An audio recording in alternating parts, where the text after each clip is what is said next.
Backlog, अगर आपने अपनी कंसिस्टेंसी नहीं रखी, एक बार अगर आपका कोई चीज छूटता है, ध्यान से समझना इस चीज को, ठीक है। अब ये रियल स्ट्रगल 11th का स्टार्ट होगा। कई बच्चे तो अभी से कह रहे थे कि सर स्कूल में हमारे पास ये हो रहा है, स्कूल में ऐसी चीजें चल रही हैं, यहां पर कुछ और पढ़ाया जा रहा है, समझ नहीं आ रहा कि कैसे इन दोनों को मैनेज करें। अब तो प्रॉब्लम स्टार्ट हुई है आनी, ठीक है।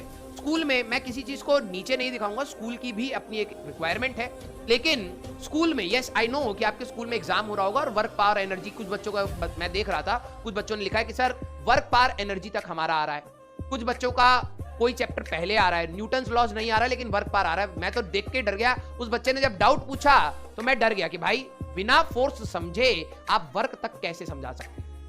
उस टीचर को भी और उस चीज के पढ़ाने के तरीके को भी सलाम भाई, हम तो नहीं पढ़ा सकते। अब यहां पर देखो यार, आपकी स्कूल की तैयारी होगी, ऑब्वियसली होगी, ठीक है। हम लोग थ्योरी की सारी चीजें, डेफिनेशंस भी मैं लिखूंगा, ठीक है, क्वेश्चंस भी हम लोग करेंगे। हमारे बैच का 3 पर्पस है, ठीक है। स्कूल, आपका बोर्ड्स बेसिकली, फिर आपका मेंस एंड एडवांस, हमें तीनों पर फोकस करना है। हम उस स्पीड से नहीं चल सकते जिस स्पीड से आपके स्कूल में चल रहा है। स्कूल में जो भी आपको चीज पढ़ाई जाए, आप इस लाइट मोड में मत पढ़िए कि यार कि मेरी तो कोचिंग में चल रहा है या पीडब्ल्यू में चल रहा है तो इट्स ओके, मैं वहां से पढ़ लूंगा। यहाँ पर डेप्थ में पढ़ाया जाएगा तो वी विल टेक टाइम। किसी भी चीज को डेप्थ में पढ़ाने में समय लगता है, क्वेश्चंस कराने में, उसको एनालाइज कराने में समय लगता है, तो हम लोग ऑब्वियसली स्कूल से थोड़ा सा पीछे तो चलेंगे ही चलेंगे, ये तो फॉर श्योर। अब मैं स्कूल के चक्कर में आपका कंपटीशन नहीं मार सकता, क्योंकि आपको एट दी एंड 11वीं जब खत्म होगी, अगर मैं स्कूल की स्पीड से चलूंगा तो आपका कंपटीशन खत्म हो जाएगा। हमें डेप्थ में पढ़ना बहुत जरूरी है, क्योंकि यही 11th का सिलेबस आपके जेई के सिलेबस में भी मैच करेगा, ठीक है। तो हम लोग उसकी एनालिसिस से नहीं जाएंगे। आपको स्कूल में जो भी चीज पढ़ाई जा रही है, आप प्लीज इस चीज की वजह से उसको मत छोड़ देना कि आप इसको कोचिंग में तो पढ़ेंगे ही, या टीचर से तो पढ़ेंगे ही, दूसरे टीचर से तो पढ़ेंगे। स्कूल में आपको जो भी पढ़ाया जा रहा है उसके नोट्स बनाइए, आपके एग्जाम में वही सारी चीजें आएंगी, ठीक है। आप ये चीज से बहुत अजीब सा फील करेंगे जब आपका फर्स्ट टेस्ट होगा, मेजॉरिटी टेस्ट आपका थ्योरेटिकल होगा फिजिक्स का।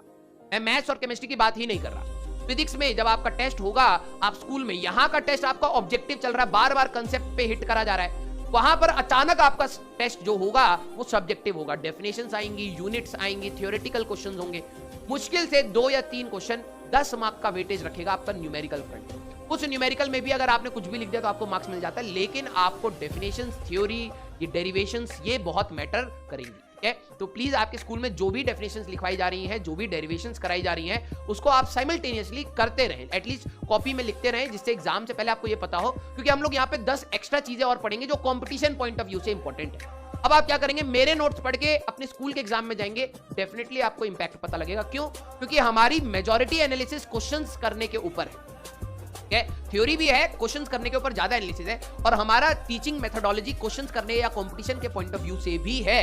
आप इसी मेथोडोलॉजी को स्कूल में लगा के अच्छे मार्क्स स्कोर नहीं कर पाएंगे, ठीक है। मैं ये नहीं कह रहा कि ये चीज वहां पे कुछ और आएगी, वहां पर पूछने का तरीका अलग है, लिखने का तरीका अलग है, क्वेश्चन सॉल्व करने का तरीका अलग है, वो चीज यहां से मैच नहीं होगी। आपको स्कूल में जो चीज पढ़ाई जा रही है, आपको उसको सीरियसली कहीं ना कहीं करना पड़ेगा, ठीक है, ओके। हाँ, अब मैं डमी और इसके बहस में नहीं जाऊंगा, ठीक है, सबका अपना अपना ओपिनियन होता है। जिन्होंने डमी स्कूल ले रखा है, गुड फॉर यू, ठीक है, आपने कुछ सोच के ही लिया होगा, किसी की राय से ही लिया होगा, ठीक है। लेकिन जो बच्चे स्कूल जा रहे हैं, मैं खुद पर्सनली 11th एंड 12th में स्कूल के साथ तैयारी करा, तो मेरे को पता है उसका पेन पॉइंट क्या है। मैनेजमेंट का दिक्कत आता है, ठीक है, और उस मैनेजमेंट के दिक्कत में कई बार आपके यहाँ के टॉपिक्स, कई बार आपके स्कूल का मिसमैनेजमेंट, प्रैक्टिकल फाइल्स, ये वो फलाना ठिकाना आपका कोलैप्स करता है, और उस समय डिमोटिवेशन भी होता है। लेकिन to be very true, I am telling you कि ये व्यर्थ नहीं होगा। अगर आप कंसिस्टेंटली मेहनत करेंगे, प्लस माइनस होता रहता है, लेकिन आपका ये व्यर्थ नहीं होगा, ठीक है। आप जब टेस्ट स्कूल में भी देंगे तो आपकी एक टच रहेगा कलम चलाने का।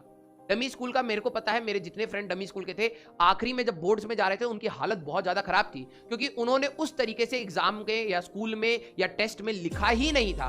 अचानक 2 साल के बाद कलम नहीं चलती, या अचानक 2 साल के बाद वो जिस तरीके से प्रेजेंट करना है, आपको ये रहेगा कि यस मैंने ऐसे लिखा था, टीचर ने -1 या मार्क्स काट दिए थे, हाफ मार्क दिया था। आपको ये अपनी गलतियां पता रहती है, तो आप ढंग से बोर्ड्स में लिख के आ पाएंगे, ठीक है, ये फायदा रहता भी है, ठीक है। तो प्लीज आप इस चीज को मैनेज करते हुए चलिए, और टू बी वेरी ट्रू, कई सारी चीजें आपकी मैनेज नहीं हो पाएंगी, ये सच है, मेरे से भी नहीं हो पाई थी, ठीक है। कुछ बच्चे कर लेते हैं, अच्छी बात है उनके लिए, लेकिन आप अगर मेरे जैसे हैं तो कुछ चीजें मैनेज नहीं हो पाएंगी, बट बिलीव मी, उससे बहुत बड़ा डैमेज नहीं होगा। अगर आप सीरियस है अपनी पढ़ाई में, थोड़ा बहुत डैमेज होता है मिसमैनेजमेंट की वजह से, लेकिन ऐसा बड़ा डैमेज नहीं होगा कि आपकी रैंक रुक जाए, अगर आप पढ़ने वाले बच्चे हैं, मेहनती बच्चे हैं, आप अपना सक्सेस या बोलिए या जो भी आपका एम है, स्लोली एंड स्टेडली आप उस तक पहुंच ही जाइए।